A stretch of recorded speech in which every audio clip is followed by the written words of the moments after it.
मैं अगर किसी को सजेशन देता हूं तो मैं हमेशा कहता हूं कि 125 गज के प्लॉट और विलास जो है वो कैश आइटम होते हैं, क्योंकि उसको खरीदने वाले एक हमारी इकोनॉमी में भरे पड़े मिडिल क्लास लोग और जो बेसिकली इंटीरियर के होते हैं, उनके लिए ये जो अमाउंट होती है जो कि वेरी करती है अराउंड 4.5 से 5.5 मिलियन तक ना, ये उनके लिए बहुत ईजी होती है निकालना और इसका प्लॉट खरीदना। और इसी में आपको घर जो इस वक्त आ रहा है वो 13.5 से लेके 14 या 15 मिलियन तक जा रहा है। तो वो अमाउंट लोगों के लिए अरेंज करना निकालना रिलेटिवली आसान होती है एज़ कम्पेयर टू जो बड़े घर होते हैं, जैसे कि 272 स्क्वायर यार्ड्स और 500 स्क्वायर यार्ड्स। अब ये जो सिस्टम है इन्वेस्टमेंट का जो मैं आपको बताने लगा हूँ, ये बेसिकली आप किसी भी स्ट्रक्चर के ऊपर डाल सकते हैं, चाहे वो 125 का हो, चाहे वो 250 का हो, या वो 500 गज का हो। इसमें बेसिकली आपने ये करना है कि बहुत सारे ऐसे बिल्डर्स हैं या बहुत सारे ऐसे लोग हैं जिन्होंने कंस्ट्रक्शन एरिया में स्टार्ट की, अपना विला बनाना स्टार्ट किया, लेकिन वो उसको फिनिश नहीं कर पाए। और वो उसको फिनिश नहीं कर पाए, उनके पास अमाउंट पूरी नहीं थी, या उनको कहीं सब्स्टिट्यूट जगह पे लॉस हो गया जहाँ से उन्होंने ये पेमेंट कवर करनी थी।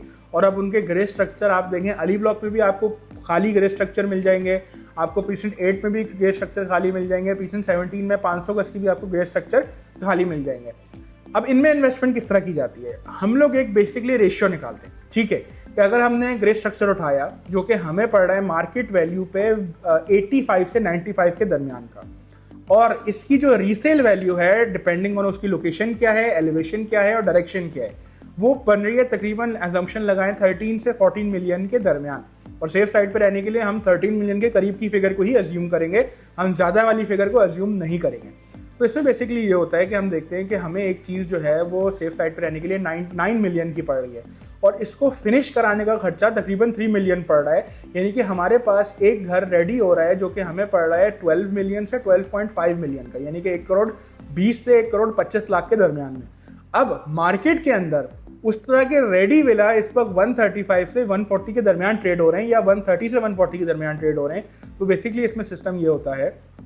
कि हम 10 से 15 लाख रुपए टोकन अरेंज करते हैं, हम वो ग्रे स्ट्रक्चर की एक लोएस्ट प्राइस जो निगोशिएट कर सकते हैं वो निगोशिएट करते हैं, और उसके बाद हम वो अमाउंट 15 लाख रुपए प्लस उस पर जो बकाया अमाउंट है, कंस्ट्रक्शन फिनिश करनी है या उसकी फिनिशिंग करनी है, टाइल्स खरीदनी है, लेबर, जो भी उसमें काम होते हैं, डॉक्यूमेंटेशन से लेके एंड उसको रेडी करने तक, उसकी एक अमाउंट हम अपने इन्वेस्टर से लेते हैं, प्लस दैट टोकन हम वो उसमें इन्वेस्टमेंट करते हैं। और उसमें हम कहते हैं ठीक है, जो भी हिसाब किताब बनेगा, अगर इस विला पे हमें 1 मिलियन बचा या 1.5 मिलियन बचा या 2.2 मिलियन बचा, तो उसका एक सर्टेन परसेंटेज हमारे पास जाएगा और एक सर्टेन परसेंटेज इन्वेस्टर के पास जाएगा जिसने पैसे लगाए।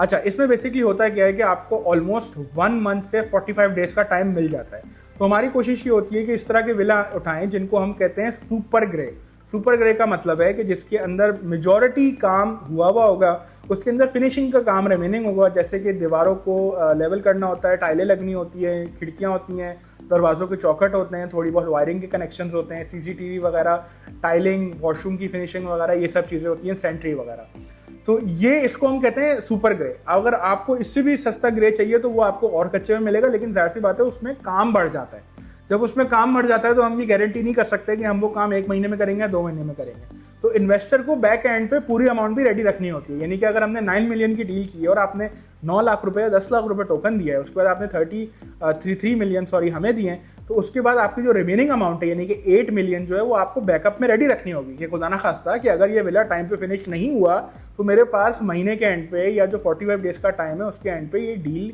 उठाने के लिए पेमेंट रेडी हो। तो इसमें जाहिर सी बात है जहाँ रिस्क है वहाँ कमाई है। तो इसमें आप एक रिस्क उठाते हैं, रिस्क उठाने के बाद आप उसमें उसी हिसाब से कमाई भी कर रहे होते हैं। लेकिन एज आई सेड कि ये परसेंटेज शेयरिंग पे होता है कि हम भी काम कर रहे हैं, हमारी लेबर लग रही है, हमारा टाइम लग रहा है, तो हम एक परसेंटेज पहले ही अपने क्लाइंट से डिसाइड कर लेते हैं कि ठीक है 30 या 40 के दरमियान कोई परसेंटेज होगी जो प्रॉफिट में से काटी जाएगी, आपको आपकी अमाउंट और प्रॉफिट में से उतनी परसेंटेज मिल जाएगी।